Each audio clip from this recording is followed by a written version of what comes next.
Hi, I'm Chris Sarandon. Welcome to Cooking by Heart, where we revisit the vivid memories of the food we grew up with and the stories and the people attached to that time in our lives.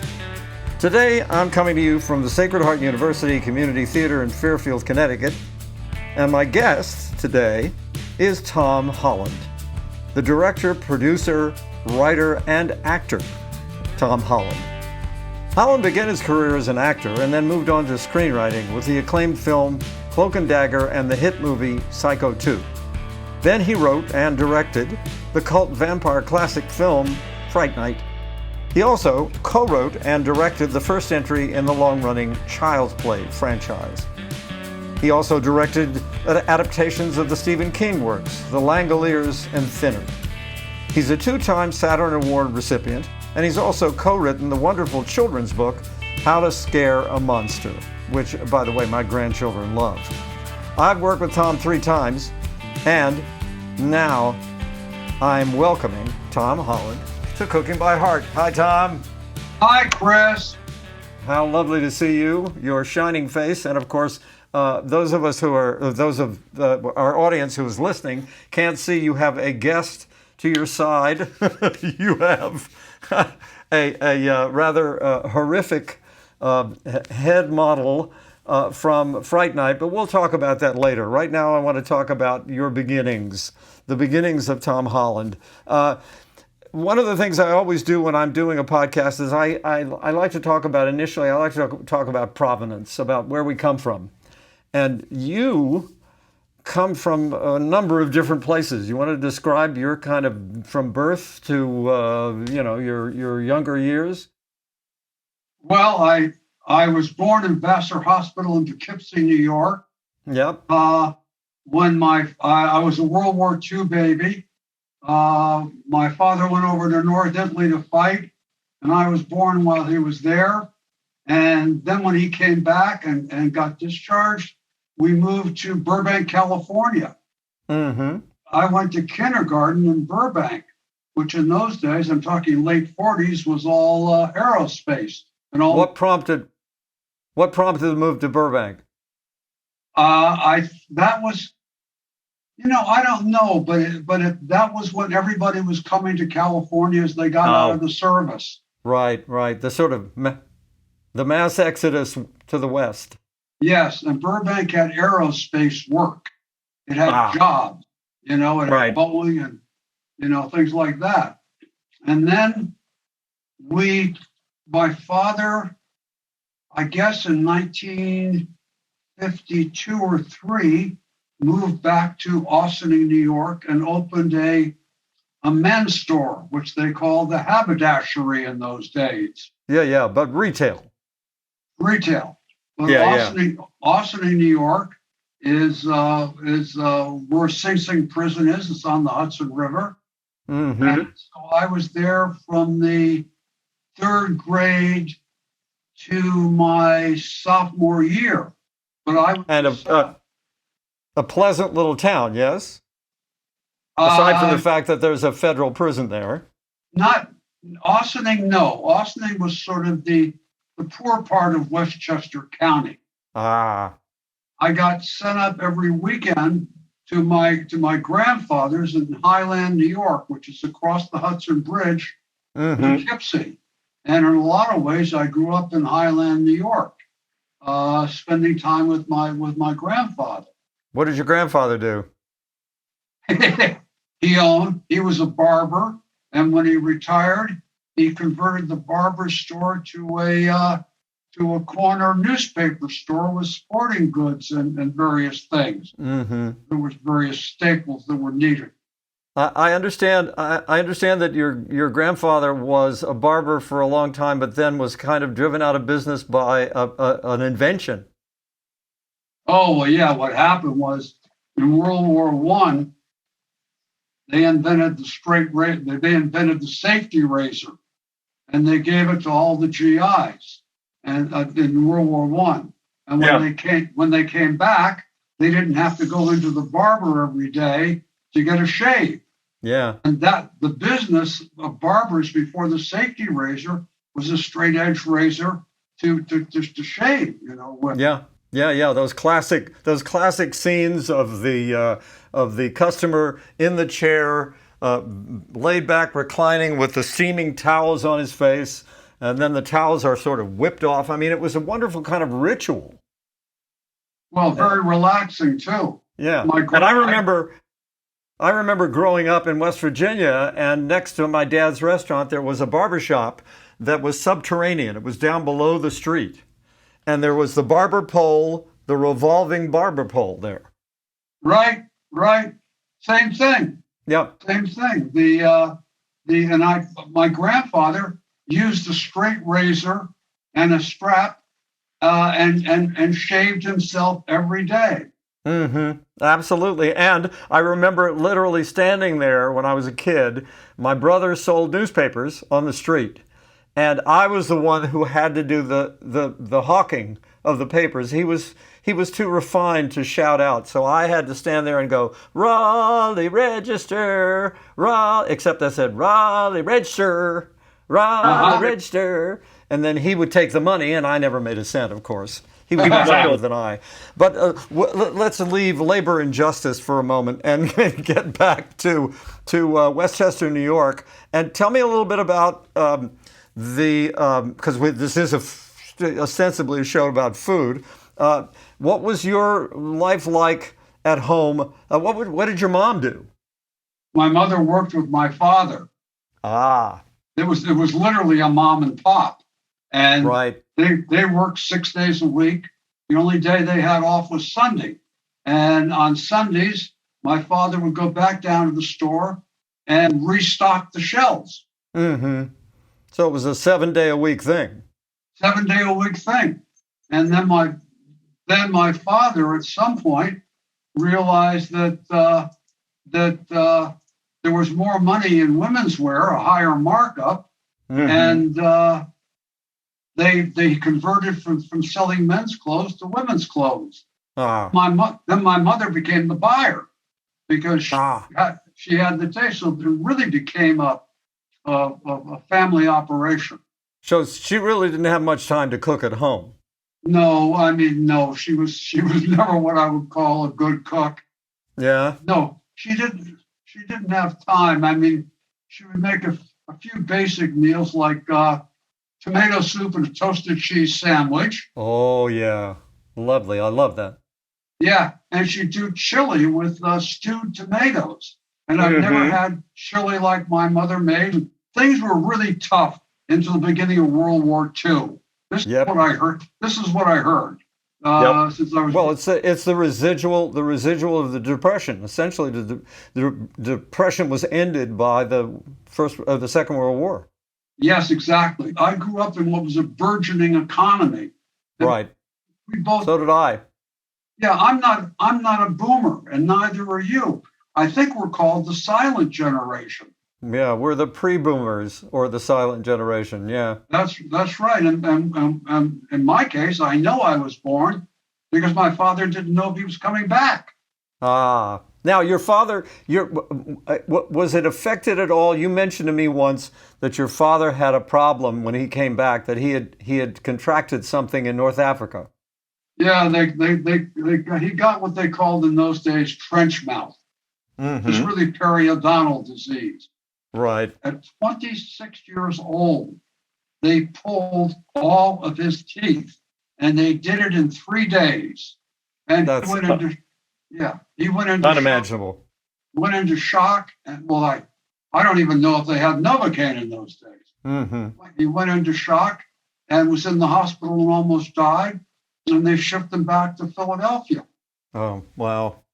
He served out the rest of his service back in Philadelphia. Mm-hmm.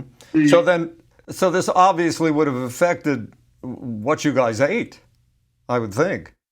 yeah, it was. Yeah, he complained about all of his life. He loved apples and he couldn't eat them anymore. Mm-hmm. Yeah. Didn't have the teeth to bite down on them. Right. But, yeah. Were there any other residual foods that were kind of left over from the Depression that you guys had at your house? I know we did at ours. Yeah, the way my mother had been brought up to cook and to feed the family, was based on scarcity. This was a time, this was even in the early mid-50s, this was a time when women still couldn't buy nylons. Mm-hmm. Nylons that, we couldn't get rubber for tires. Right. And there was, I remember when I was a little boy, they still had gas rations. Looks like maybe we're going back to that. But I mean, you couldn't buy gas. Well, you can buy it now. It's just a hell of a lot more expensive. Yeah, but in those days, they gave you coupons to learn how much you could buy. Right. And so I remember growing up with my mother saying, "Finish your dinner. Think of all those starving children in China." I can't tell you how many people that I've talked to in these podcasts who were brought up with the same phrase as I was. You got to clean your plate because there are starving children in China, which was probably true, by the way. Yeah. But there were also starving children in the United States as well, particularly during the Depression. Well, I heard the stories about that. From my mother and my mother and her brother, my uncle. Mm-hmm. If you'd known my grandfather had a huge vegetable patch out in back of the house. Mm-hmm.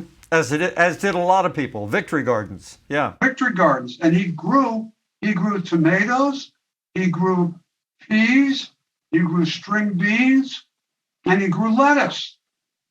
And my grandmother would take and can everything, what they called canning in those days.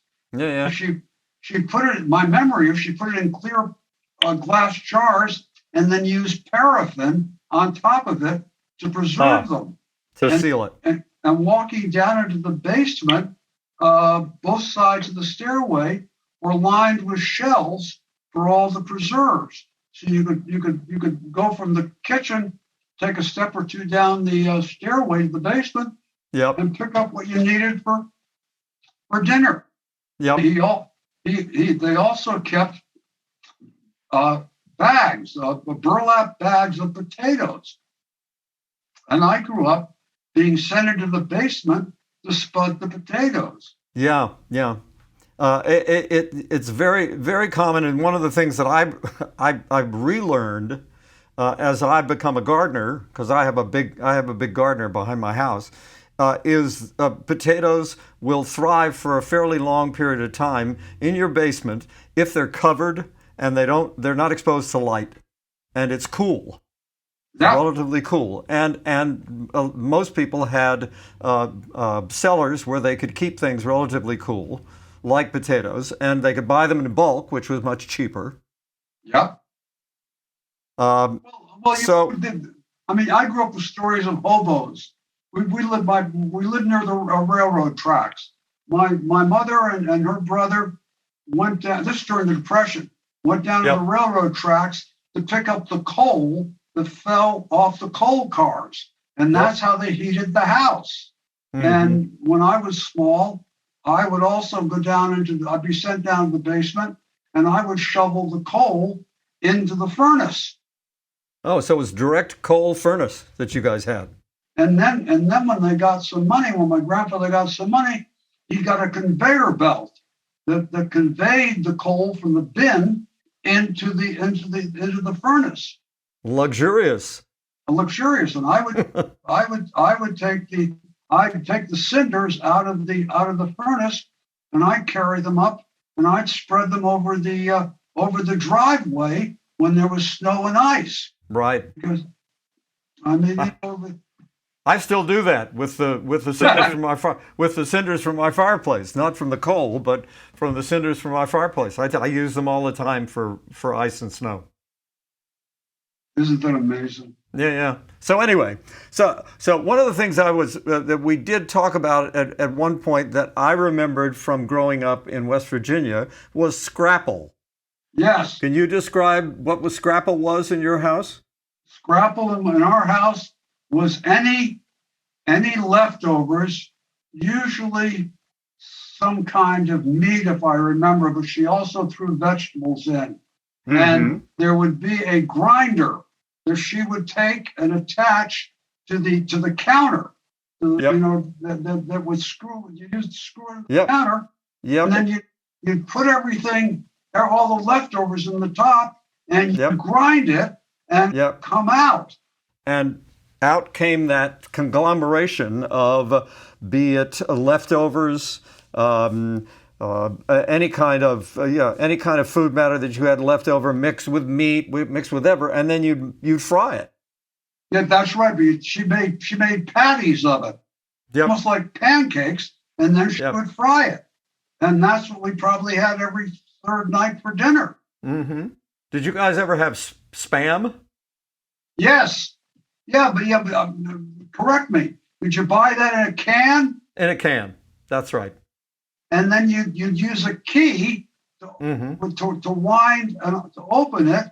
And Yep. yes, we had Spam all the time. How did you remember that? Oh, because I've had conversations with other people on this podcast about growing up with Spam. Absolutely. And also that my brother, who was I'll shorten this story because I've told it before, but my brother, who was a gourmet cook, rediscovered Spam when he was in his 40s and started doing sort of gourmet variations with Spam. He loved it. He would have it fried in the morning with his breakfast. And he was a very, very innovative and experimental cook who cooked a lot of different ethnicities of cuisine. And he had 400 cookbooks, my brother. Wow. So yeah, but he revisited Spam and just loved it. So Chris, I will say one thing, because if you have younger listeners listening, I never felt poor. No. You know, I mean, listening to this now, if you're younger, you think, oh my goodness, you know, but they had to grind up their leftovers and make a burger out of it and eat it again. Yeah, I mean, I had no sense of deprivation. And well, that's because you were certainly not in the street. You weren't you weren't a ragamuffin having to beg for food, as some people were during the Depression. We were lucky in that regard because our parents worked. Yeah. I remember thinking I remember being told by my mother we were lucky, because when she described when she was a girl, and hobos would come knocking on the back door all the time, and my grandmother would give them whatever food they had. Yeah. My dad told me an interesting story about, my dad owned a restaurant, and during the Depression, he carried a lot of the people who worked in the county seat. My hometown was the county seat in West Virginia, in Beckley, West Virginia, and a lot of the lawyers and even doctors, professional people, were strapped for money because nobody was obviously hiring a lawyer. Nobody had the money to. And he carried a number of these people through the Depression by giving them credit in the restaurant. They could come in, they could eat for free, they kept a tab, and even sometimes he ignored the tab. I mean, he didn't even ask them to sign anything. And then when the war was over, my dad said, it's interesting because you pay it back, it gets paid back karmically, and that he was remembered by all these people, and they've remained steady customers for the rest of the time that he owned the restaurant. Well, that was sort of like that with my father when he had the men's store, because they invented layaway plan. Layaway, right. And this was before credit cards. You just spurred a memory of mine, which was that when I was a teenager, I saw a pair of golf shoes in the window of a store in town, right? They had cleats, and I had to have those shoes. I didn't play golf. So I was determined I was going to fix those shoes so that they were street shoes. They were saddle shoes. You know what a saddle shoe is? It's a two-tone shoe, right? And look it up, folks, if those of you who don't remember what a saddle shoe looks like. And I put them on layaway. I would go in every week. I was in a band, and I made money both in my father's restaurant and in my rock and roll band. And I would go in and I would put down another $5 if I had a gig that I made the money on, or if my dad gave me some money from working in the restaurant. And I bought those shoes, and they were the proudest possession I own because I paid for them. Brown and white? Brown and tan. Brown and tan. Okay. Yeah, brown and tan saddle shoes. Well, thank you for having me relive that memory. Well, I'll go one more. Yeah, go. My grandfather, this is in Highland, New York, which is mid-state New York. Yeah. Austin, New York was Westchester County is more like a bedroom community to New York City. Right. When you got up to Highland, New York at the time, you were in the country. And my grandfather went out and hunted. And he hunted for deer, and you're not going to believe this, rabbit. And when rabbit weren't available, he would shoot squirrels, and we would have squirrel stew. Mm-hmm. I remember him skinning squirrels and eating squirrel stew, which he insisted was a more tender form of rabbit. And do you remember what it tasted like? Yeah, it was good. My memory. So it was braised as it was in a stew, so that tenderized the meat. Yep. And it had a good flavor? Yes. It was very tender. But what I remember is watching with amazement as he would skin the rabbit. Mm-hmm. He never went past the 4th grade. Mm-hmm. And his father was a fishmonger, which means that he sold fish in New Paltz, New York. Right. Now a big university town. Right. But I mean, he was a butcher before he became a barber. Ah. So he knew how to skin it. He knew how to skin a squirrel. I would go in with him into the butcher shop next to the store in Highland, New York, and he would walk up to the side of beef hanging off the hooks, and Yep. he would point out exactly what he wanted. I mean, he knew everything like that. Yeah, my dad did too, because he had to, he butchered his own meat in the restaurant. So He did. They brought in sides of beef, and my dad would cut up everything, all the cuts. And he had a freezer? A big walk-in fridge. No freezer. Okay. But it was a restaurant. That meat went, he had a side of beef, at least one side of beef a week in the restaurant. So it would keep for easily that long, if longer. Well, I remember walking into the butcher shop with my grandfather and back into the freezer, and they were lined up. I mean, it wasn't like that big or that deep, but maybe 5, 6, 7 of them.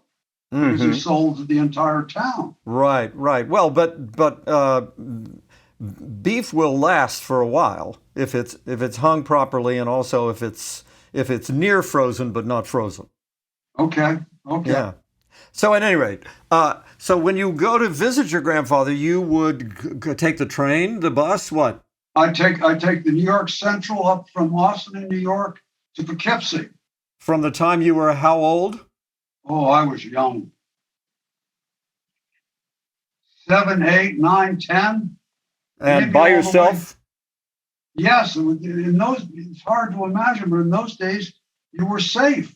I mean, we played after school by ourselves. Yep. We'd all be out in the neighborhood down in Austin, all playing outside without supervision. And then we'd all hear our mothers yelling for us to come in and have dinner. This is a ubiquitous description of exactly what so many kids grew up like back in the 40s and the 50s. Well, I did too. Same here. My biggest and proudest possession was having a bicycle. I remember sleighs and then riding the sleighs down hills. Oh yeah. And my hometown was a West Virginia Appalachian town, so we were a hill town. My hometown is like 2,500 feet above sea level, and there were constant hills everywhere. We lived at the bottom of a hill from the town, and the best sled riding in the world, the best. Well, in Highland, New York, we lived at the top of the hill, and at the bottom were the railroad tracks. Yeah. And did you ever, why this memory came back, but did any of your friends or you ever have do the tongue on the frozen pole trick, where you tried to talk somebody into licking a pole in the wintertime and their tongue would stick on it and freeze? Well, we all knew when you're describing A Christmas Story, the movie. Well, that happened to us. That happened to me. Not me personally, but some friends of mine, yeah.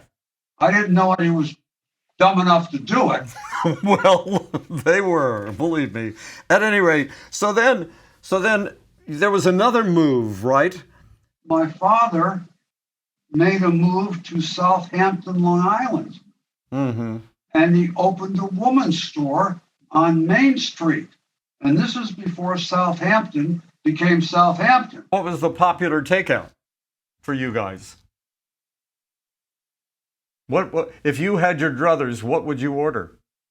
Well, all I remember is my mother's favorite takeout shop was run by a Hungarian woman who was a terribly close friend, Jean somebody. And I don't really remember. I don't remember anybody in my family having an emphasis on food. Mm-hmm. There was an emphasis on clothes. Yeah. They were dressing. too busy. Yep. Yeah, Yep. I mean, but food was what you had to eat to keep going to go to work. Right. And you worked from the time you were Forever. I mean, from the time I grew up. When I was really small, I was the one who cleaned the house on Saturdays because my mother would be down working in the store. In the store. I'd vacuum the house. Right. You know. So then when you then there was your father made another move after Southampton, right?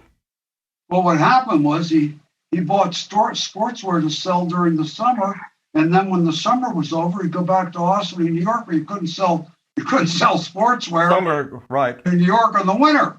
Right. They started going down to Southampton during the winter. Right.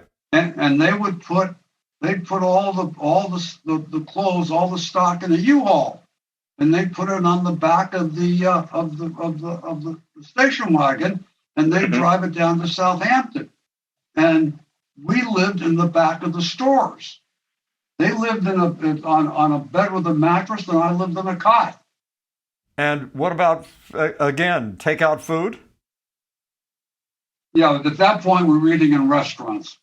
So then when did life change from this kind of retail mercantile life to a life in the arts? I was the odd one out. I was lucky enough to have a drama teacher in school who got me in as an apprentice at Bucks County Playhouse in Pennsylvania. So you were active in theater in high school? Yes, yeah, I was, but it wasn't. I was in love with film, not theater. But theater was the only access. Certainly we didn't know anybody who was interested in film. And so I got a job apprenticing in the Summerstock Playhouse. And film at that time was kind of a closed shop in the sense that it was Los Angeles, pretty much Hollywood. It was the studios. And if you wanted to get into the film business, or if you wanted to be a filmmaker, if you were interested in movies, then if you lived on the East Coast, you were kind of out of luck. Well, you had to come here. Yeah, you had to come to I'm Los in LA Angeles right now. Yeah. So what happened was I apprenticed at Bucks County Playhouse. Yep. And it was everybody's. I was a good-looking guy. Excuse the vanity. And everybody said you should be an actor. And it wasn't that I was interested in acting so much either. Yeah. I was interested in the plays and the drama and putting the sets up at Strike Night and all of that. That was all interesting. That was summer of my 16th birthday, so I was getting extremely interested in girls. Yeah. So I learned about acting class from being an apprentice.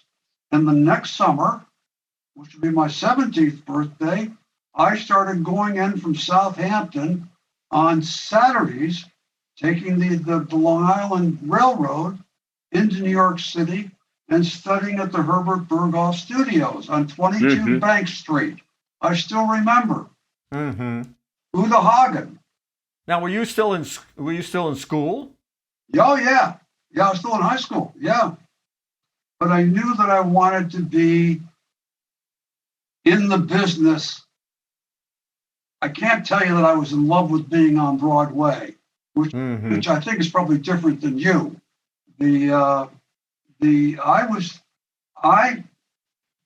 I just wanted to get into film, and there was no way in. There were no film schools at that point. Yeah, right. Everybody that was going to theater school because that was all that was available. Yeah, same with me. Carnegie Tech or Northwestern. And I chose Northwestern. I went there and I found the film school at Northwestern, which was one little room with a couple of 16 millimeter cameras and cold splicers. You had to put on white gloves and you splice and then use acetate to glue them together. Yeah. And I went out with the 16 millimeter film and what they called short ends then, which were film basically leftovers. And I made my first film. When I would have been 18. But I'd been in acting class that summer, and then I had more acting classes at Northwestern. So then in my first summer after my freshman year, I was in New York, and I got an agent. And you know the agent. His name was Stark Hesseltine. He was my agent for a time as well. Yes, they've been terrific guys. Yeah, great guy. He had his claim to fame at that time was he'd had Robert Redford. And he had Redford through his first play, and it just popped out of my head. Barefoot in the Park? Yes, Barefoot in the Park. And that's what started Redford's career. Yep. And then, of course, he went to Hollywood and left Stark. But anyway, Stark was sending me around as an actor, and I started I learned about doing TV commercials to make money. And so I was doing TV commercials. And acting or filming? Acting, but also I started working behind the camera. But what happened was I got a 7-year contract to Warner Brothers. For an acting, to act. For acting. And I tested with, oh God, I remember so much. The girl who ended up marrying Peter Sellers, who was very, very beautiful. Which one? One of the early ones. It wasn't one. But I should talk, but I got signed personally by Jack Warner at Warner Brothers. They brought me out to Warner Brothers. They gave me a 7-year contract. I was there for like 9 months. And what I did is I went around and I started talking to all the post-production people, all the editing rooms. And they were very, very open, the editors and the sound people. And they would let me watch, and they taught me, and. Oh, how great. Yeah. But this was at the point when the television business for the Hollywood studios was just dying. Right. During these years, what had happened was after World War II, television came in, I think like 1948 or 49, the Dumont Network out of Jersey. Sure. And that swept the country. I remember when I was out here in Burbank as a small boy, somebody would have a TV and we would go over and they would put chairs in the living room. And we would all sit in these chairs looking at this little 13-inch black and white screen at the end of the room, just amazed that, that you were able to see this in your house. Yeah, that pictures would come out through the air and exist in your television. Unbelievable. Yeah. And that really damaged movie going. Up until that point, people were going to movies like 2 or 3, 4 times a week. And that television really hurt their business. So what happened was the studios switched over to making TV series. Right. And they became TV studios along with. And during the time in the early 60s was when all the Western series were then going. And television series started to take a dip. I don't remember why. and Yep. all the studios cut back on their 7-year their companies Contracts. 7-year. Yeah, and Yep. all of a sudden I was out of work, and I went back to New York City, and I was working once again commercials before and in front of the camera, and going out on acting jobs, and I worked. I mean, it wasn't. Mm-hmm. It wasn't. I mean, the people I met coming up, Chris, the people I started out with. I started out with Al Pacino. Yep. Okay, my first play was New Dramatists Guild. Tiger Wears an Orange Necktie. When I was the lead in it, and when I left to go under contract to Warner Brothers, Al became the lead. Mm-hmm. And until then, he'd been one of the players. Right. How How did the writing start? The writing started. I'd always wanted to write. I'd always been a prolific reader, and I mean really prolific. I'd get out of high school and I'd stop at the library on the way home and either take a book or sit there and read. Yep. So I was a huge science fiction fan. And in the 50s was the golden age. I became a soap opera star in New York. I started to get offers to come out here and test. And I was coming out to test for TV series. And it finally, the soap ended, and it wasn't what I wanted to do. And I came out here. I had done some very good television shows. I did a Chrysler Theater in 1966, which was a very prestigious television show. Yep. And that starred Anne Bancroft and Jack Warden. I got into the Actors Studio out here. Mm-hmm. And I know Sally Field was there as the star of Flying Nun. And she was like my age or contemporary. But they had a playwrights division. And they had a lot of writers there. And they put up one-act plays. Mm-hmm. The actors from the studio would act in them. And that's what I did. And I would be directed by these writers. And I'd start thinking, no, you don't want to do that. You want to cross here. You want to introduce a character this way. I'd already begun to think that way doing soap operas. I was thinking that the directors weren't really calling it right for the scenes. Right. So. Were you writing at the time? I have been writing on and off, but I should say I've been trying to write. Right. Everything I wrote was not any good, and I threw it away. Yep. And I was meeting people like Jim Bridges. I can't remember. Carol Eastman. Anyway, a lot of very successful screenwriters were using their scripts to leverage themselves into directing. Right. This was at a moment when Hollywood had lost its way. Hollywood didn't have a pulse of the new generation coming up, which was, of course, that humongous boomer generation. Right. And at a certain point, all the doors were open for younger people, which was us at that moment in time. Right. So, and I wanted to direct. That I'd already been directing television commercials. I was doing the cheap commercials for like Mattel toys.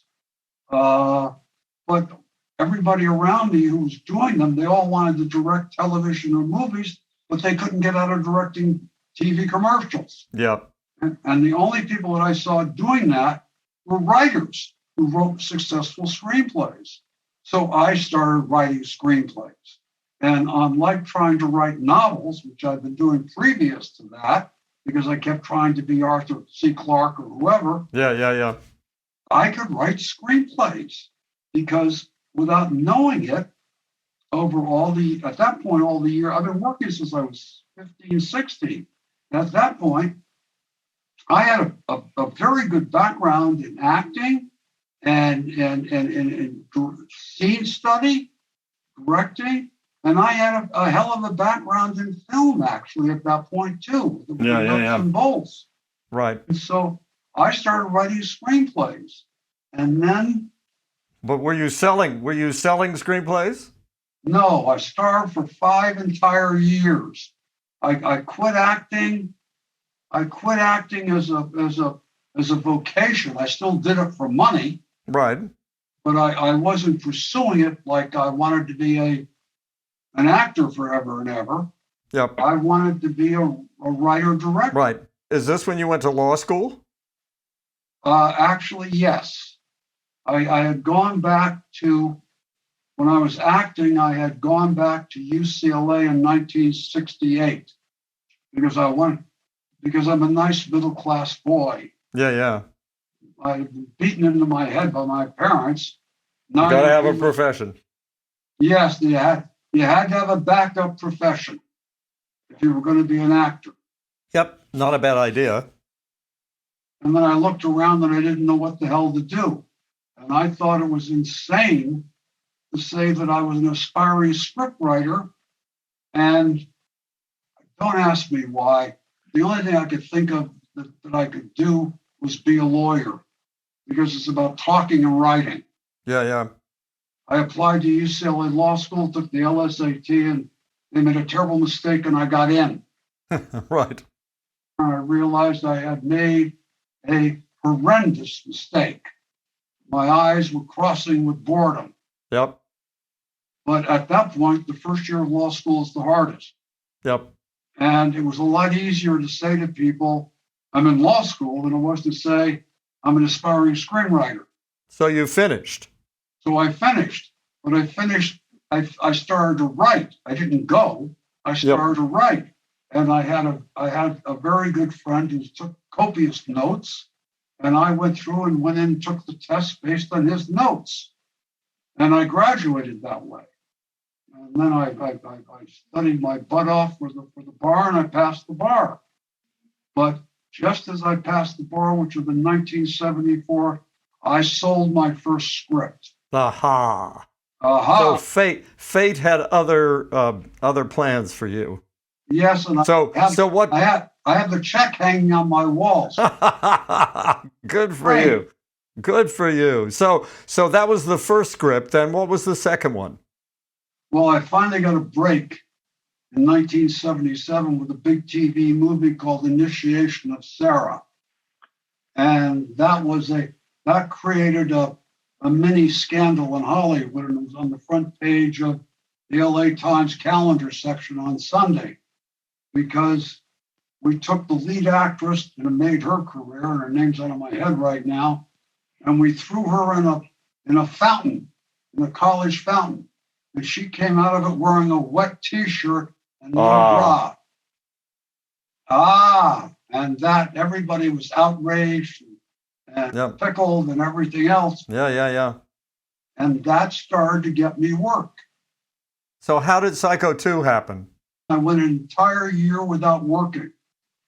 And then an Australian director named Richard Franklin, very talented and no longer with us, read one of my spec scripts and loved it. And he had me in, and he was directing a movie called Psycho 2. And nobody in town wanted to touch that writing job, because it was apostasy to even think about doing a sequel to Psycho. Right. It was bound to be a creative train wreck and even a career killer.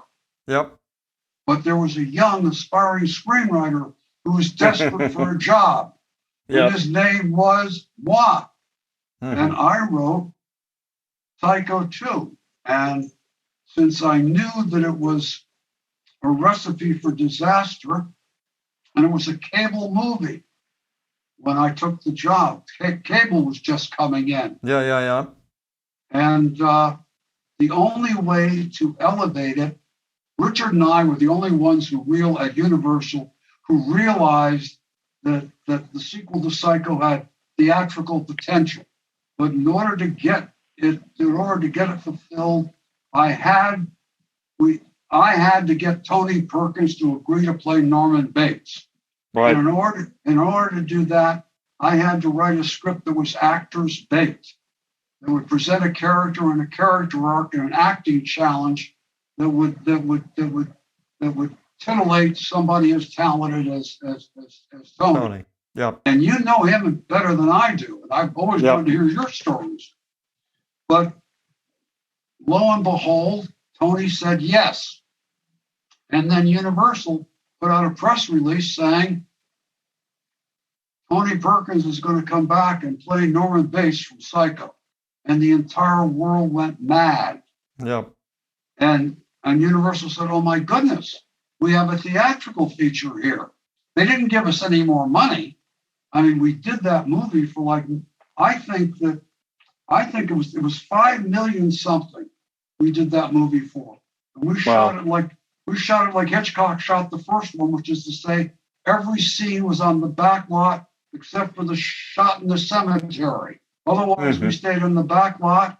I remember going with, I think it was Tony Boyle, production designer, and pulling the architectural drawings for the initial Psycho house out of the production offices where they kept them, and we built the Psycho house again. We built the motel down at the bottom, and we built it for all those shots up over Tony and over the motel and the house, and nobody was really paying any attention to us.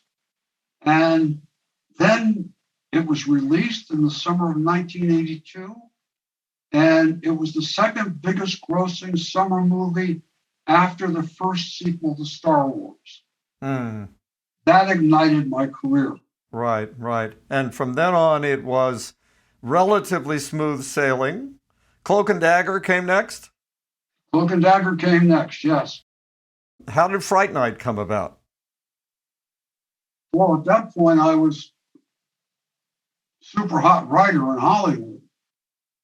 And I wrote an original script called Scream for Help. And in just so many ways our careers have touched. It went to a director that you know very well, Michael Winter.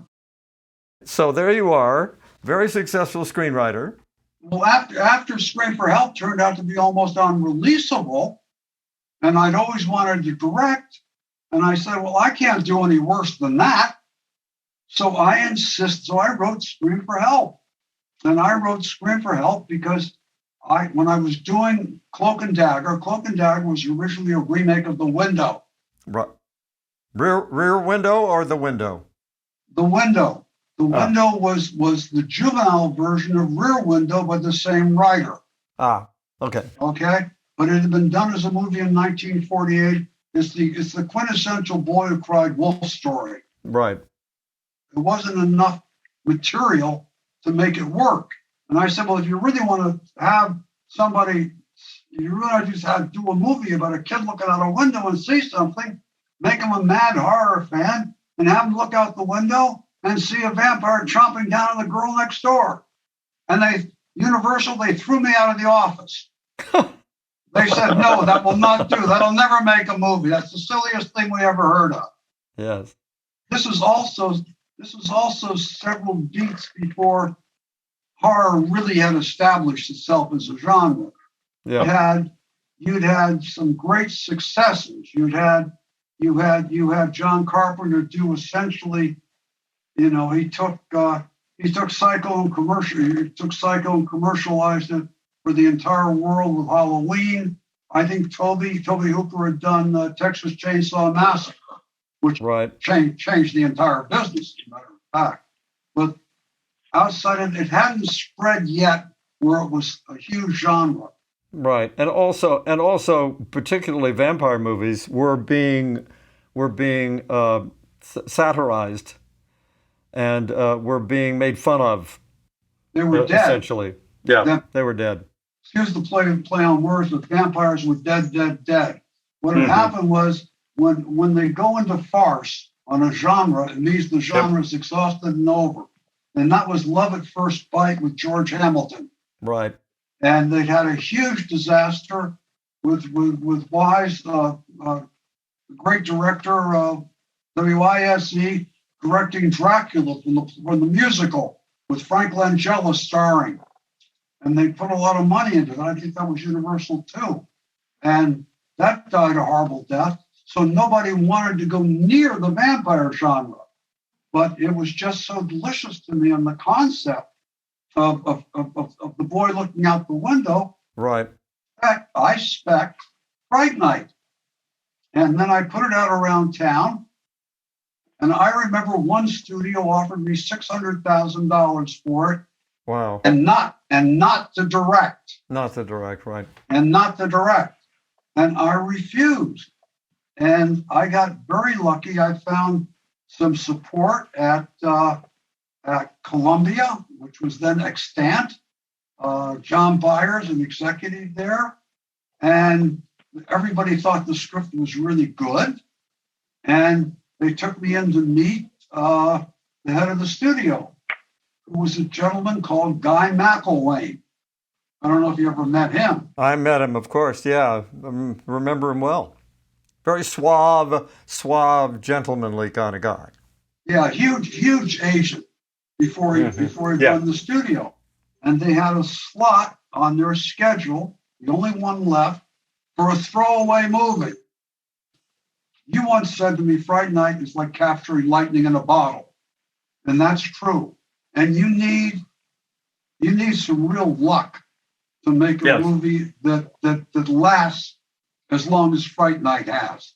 We're 2022. But that's 37 years ago. Yep. And that movie still has a huge and growing fan base. People love that movie, Fright Night. Yep. And that was that. I had huge luck. I got you. I mean, you gave me a credibility that I wouldn't have had otherwise, because there was nobody else involved in that movie that had a reputation as an actor. Mm-hmm. Well, Roddy McDowell. Yes, and Roddy. Well, I cast Roddy because he'd been in another movie that I wrote called Class of '84, which had also was an independent, but it hadn't been very successful. But you were the prestige actor. You were Academy Award nominated. Everybody knew you were a brilliant talent. And I remember that I sweated trying to convince you to go and play the part. And I can't imagine what you were thinking about playing a vampire at that point in your career. In the beginning, I was definitely not. But as soon as I read the script, I was intrigued. And after I met you, I was sold. Well, thank you. That's lovely. Yeah, definitely. This is where you need some luck. You know, I mean, this is so I got you, but I also, Columbia Studios, the head of production was a man named Shel Schrager. And they had done Ghostbusters and had an enormous success. And so they wanted to keep the effects team employed. So they'd be there to do the sequel, which they were then planning to do very, very soon. Right. And they gave me Richard Edlund and Steve Johnson and Randy Cook. The top people. The top people in Hollywood in my small little $9 million movie that nobody expected anything of. Yeah. And I went through, I cast that with, I was really specific, and I really read a lot of people. Yeah, you cast it beautifully, and the preparation was the right kind of preparation, because you treated the whole thing as if it was that we took it very seriously. The stakes were all very high for all the characters, and your acting background made a big difference in the way you prepared us. Yeah, that was where I used what I'd learned in Stella Adler's class. I mean, I got very the actor studio didn't help me except for the playwrights unit. Yeah. Stella really intellectually taught me a lot, and I took and I applied that with the cast of Fright Night. But I had a group of cast people that also had done theater. Yes, they weren't film actors per se. All of you like to rehearse. Yep. And we were able to put that movie on its feet. And when I watched that play, I knew it could have been a play. Could have been a 3-act play. The damn thing. Remember that day we went and we showed that we did it scene by scene in one of the sound stages we used tape. We taped off all the rooms. Everybody. Yep. And It just flowed in a play. I did that with Langoliers too. Yeah, that's the way Sidney Lumet prepared movies. He rehearsed them, and he taped out the sets on the stage, and you rehearsed for, well, he rehearsed for weeks, but we rehearsed for what, a week, I think? Oh no, On more Friday like night? more like a month. We rehearsed for that long? Well, you don't remember it now, but we started out No. in that conference room, Oh, right. Yeah. and we sat there, and we must have spent just a week talking about it. Well, that's true. Yeah, that's what I thought of as the rehearsal. But I want to just get into briefly Child's Play and how that happened, because, we have the Chucky. In fact, I just did a documentary. I don't know if you've done it as well, about the making of all the Chucky movies. Yes, I did. Yeah. And tell me how that came about, because you are the originator of the franchise. Yeah.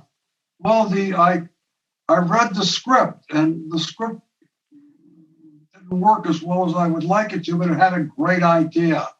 Right. The idea was what would happen if a child's playthings came alive, Yes. and that had a universal appeal because I thought all of us had thought of that. Absolutely. Yeah, and that was also at a moment in time when the hottest toy out there was called My Buddy Doll. And My Buddy Doll was the first one that I remember where they put a computer chip in it, so you didn't know what it was going to say when you laid it down or you set it up. Mhm. And Yeah. the damn thing would say different things. Mm-hmm.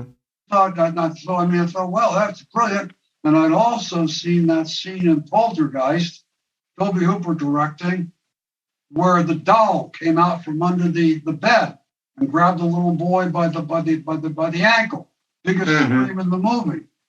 And so I just knew that there was that it was a hugely popular concept of a toy coming alive. Yeah, right. And That a universally held fear by any child, that when you talk to them as grown-ups, we all, at some point in our young lives, we thought of something becoming animated in the room beside us, or in the bed beside us, or when we woke up. well, it gave me a grin.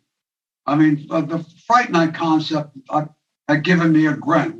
When I was writing Fright Night, I was also chuckling halfway through, Mm-hmm. And Child's Play struck me like that. But then I had all these people around me telling me that I could not do another horror movie. All these advisors, because otherwise I'd end up doing horror movies all my life. Mm-hmm. Because whatever you're successful at in Hollywood, that's all they think you can do. So I went and I did Fatal Beauty. I came out of that, and everybody and their brother had turned down the script, which was then called Blood Buddy. And all of a sudden, I thought of Charles Lee Ray. Don't ask me how, because I'd struggled for several months with trying to rewrite it and hadn't been able to come up with a concept that would break it free. Yep. And when I thought of Charles Lee Ray, it was like a flash went off of my head. And I went and I called up the producer, David Kirshner, and I said, I want to take another crack at it. And at that point, he was desperate because it had been turned down by everybody in town 3 and 4 times. So he said, great. And then I saw The Shining. And The Shining was the huge explosion of Steadicam. Yep. It was with Kubrick following the little boy on the tricycle. So I knew that there was the Steadicam that had reached a point where it was just absolutely terrific. You put it on a low boy. And so I wrote Child's Play with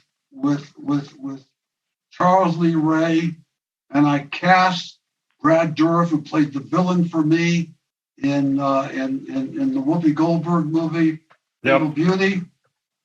And I designed that so that the doll chased everybody during, during the especially in the third act. Yeah, right. But I mean, I cut the doll's moving point of view a lot, and that visually that's what it fascinates. That's what sells the fact that this is an animated creature that's dangerous and to be reckoned with. Yeah. Yeah, well, it made the doll scary as hell. Yeah. Because it was moving so fast. I mean, like when he attacked you in the bedroom in the third act. Yeah, yeah. He used the baseball bat. Then he goes after, goes after Karen and Chucky and Andy rather. Andy. And I had to change the name because Blood Buddy and the Buddy, the Buddy doll, my Buddy, you couldn't use Buddy, so I changed trademarked. Yeah. Yeah, I changed it to Chucky. And that movie was, you were there, that was an extremely difficult movie to shoot. It was pardon the expression, son of a bitch. It was a tough one. Yeah. Cold, Chicago, winter, a lot of night shooting, exteriors, as well as obviously interiors.